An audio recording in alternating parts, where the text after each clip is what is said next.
Assalamualaikum warahmatullahi wabarakatuh. Kami kelompok 2 akan menjelaskan mengenai flavonol. Perkenalkan, nama saya Evika Hermianti, ada Anastasia Chandrasari, kemudian ada Paskasius Ian Arka, Devina Yohana, Mita Arisa Fitri, dan Sidik Nur Azizi.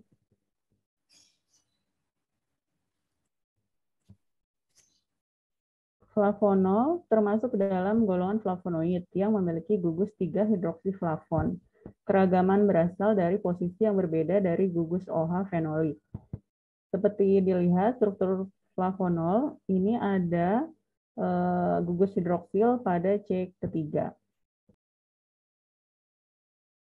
Berikut adalah contoh senyawa flavonol. Yang pertama ada quercetin, merupakan senyawa flavonoid golongan flavonol di mana saat diukur serapannya pada spektrofotometri UV, sinar tampak akan memberikan rentang spektrum 250 sampai 280 nanometer dan 350 sampai 385 nanometer. Yang kedua ada miricetin, merupakan hexahidroksiflavon, yaitu flavon yang disubstitusi oleh gugus hidroksi pada posisi 33, 4, 5, 5, dan 7. Yang ketiga ada visetin, merupakan senyawa turunan flavonoid yang berwujud kristal dan bersifat lipofil. Kelarutannya dalam air sangat rendah. Yang berikutnya ada galangin. Galangin adalah 7 hidroksiflavonol dengan gugus hidroksi tambahan masing-masing pada posisi 3 dan 5. Yang berikutnya ada rutin. Rutin merupakan rutinosida berupa quercetin dengan gugus hidroksi pada posisi C3, disubstitusi dengan gugus glukosa dan gugus rhamnosa. Yang berikutnya ada robinetin, merupakan pentahidroksiflavon yang merupakan flavon yang disubstitusi oleh gugus hidroksi pada posisi 3, 7, 3, 4, dan 5. Yang terakhir ada camferol. Camferol merupakan suatu tetrahidroksiflavon di mana keempat gugus hidroksinya terletak pada posisi 3, 5, 7, dan 4. Camferol ini bertindak sebagai antioksidan dan mengurangi stres oksidatif. Beberapa tanaman penghasil flavonol di sini bisa dilihat seperti buah ceri, buah anggur, apel, tomat, sawi, dan tanaman kangkung. Untuk selanjutnya, yaitu ekstraksi dan isolasi dengan vaksinasi quercetin. Yang pertama, daun alpukat dicuci dengan air mengalir dan dikeringkan, kemudian dihaluskan dengan blender. Sampel daun alpukat yang telah dipreparasi sebanyak 400 gram, ditambah 4 liter etanol 95% dan didiamkan dalam bejana tertutup selama 24 jam. Maserasi dilakukan 3 kali ulangan agar ekstraksi berlangsung sempurna. Hasil maserasi berupa ekstrak etanol daun alpukat, kemudian diuapkan dengan menggunakan rotary evaporator sehingga diperoleh ekstrak kental. Ekstrak dihidrolisis dengan asam klorida dan dinetralkan dengan natrium bikarbonat. Vaksinasi. Sampel hasil ekstrak difraksinasi dengan 200 ml etil asetat, digojok selama 6 jam, lalu didiamkan selama 24 jam. Refraksinasi dilakukan sebanyak 2 kali. Fraksi yang diperoleh diuapkan dengan menggunakan rotary evaporator hingga diperoleh fraksi etil asetat kental.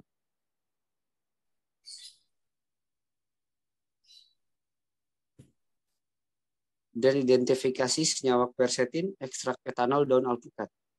Sampel ekstrak etanol daun alpukat hasil vaksinasi dianalisis menggunakan LC-MS untuk memperoleh data secara kualitatif. Dari hasil analisis, data LC-MS akan didapatkan kromatogram berupa alur tinggi puncak dan akan didapatkan berat molekul dari senyawa yang terdapat dalam ekstrak etanol daun alpukat. Pengujian dilakukan dengan cara mengatur kondisi operasi alat LC-MS. Analisa LC-MS dilakukan dengan menggunakan Mariner biospektrometri dilengkapi dengan pompa biner. HPLC dihubungkan dengan spektrometer Masaki TOF, dilengkapi dengan sumber electrospray ionization atau ESI. Mode ekstrak ion kromatogram dari MZ100 hingga 1200 dilakukan dengan suhu 140 derajat Celcius. Kolom HPLC digunakan untuk analisa, yaitu Phenomenon 5 mikroM C18, 150 kali 1 mm. Pelarut metanol dengan 0,3% asam asetat, laju alir total 0,05 ml per menit, dan untuk menjalankan pelarut digunakan metode elusi isokratik. Dia akan dilanjutkan dengan teman saya.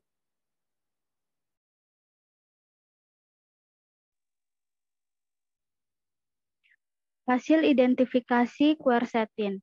Hasil identifikasi senyawa quercetin menggunakan LC-MS dengan waktu retensi RT atau retention time 5,83 menit. Dengan rasio massa yaitu 300, 50 sampai 301 dan 50. Rumus molekul senyawa quercetin sendiri yaitu C15 H10O7 dengan berat molekul 302,236 mol per gram. Pada sampel fraksi etil asetat quercetin didapatkan puncak spektrum dengan nilai 301 m per Z seperti pada standar quercetin. Identifikasi senyawa quercetin dengan menggunakan ultraviolet, infrared, dan nuklear magnetic resonance menunjukkan bahwa senyawa quercetin diperoleh berupa padatan berwarna kuning, UV MEOH, lambda maksimal 254 nanometer dengan titik leleh 177 sampai 179 derajat Celcius. Analisis spektrum UV menunjukkan lambda maksimal pita 1 yaitu 348 nanometer dan pita 2 yaitu 255 nanometer.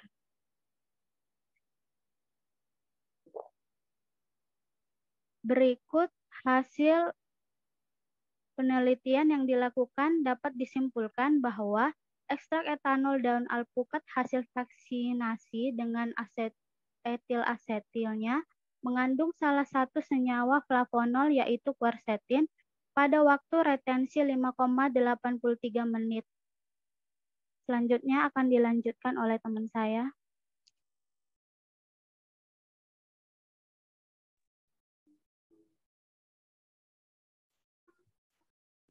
Identifikasi senyawa 5,3,4 trihidroksiflavonol dari daun bungur atau dengan nama latin Lagerstroemia speciosa pers.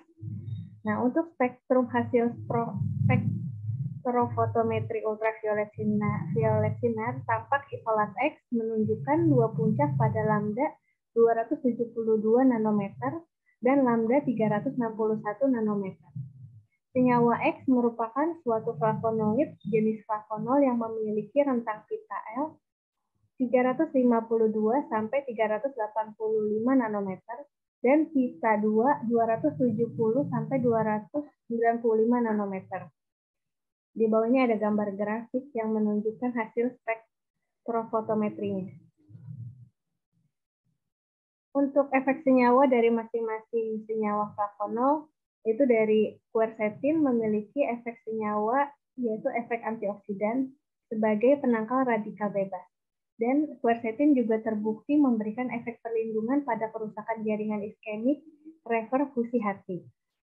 Untuk mirisetin, dia memiliki efek senyawa untuk fungsi sebagai inhibitor xantin, mengontrol kadar gula darah, mengurangi peradangan, serta mengurangi gangguan kardiovaskular. Fisetin memiliki efek senyawa yang dapat digunakan sebagai agen efektif senolitik pada tikus, dengan meningkatkan tingkat kehidupan lebih lama.